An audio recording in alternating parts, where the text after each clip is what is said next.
না। মহান আল্লাহ বলেন, আমি কিয়ামতের দিন নেই বিচারের মানদণ্ড স্থাপন করব, সুতরাং কারো প্রতি জুলুম হবে না।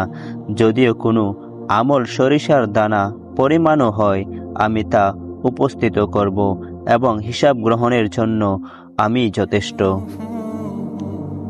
রাসূলুল্লাহ সাল্লাল্লাহু আলাইহি ওয়াসাল্লাম বলেন, তোমাদের প্রত্যেক ব্যক্তির সাথে আল্লাহ তাআলা সরাসরি কথা বলবেন, মাঝখানে কোনো দুভাষী থাকবে না।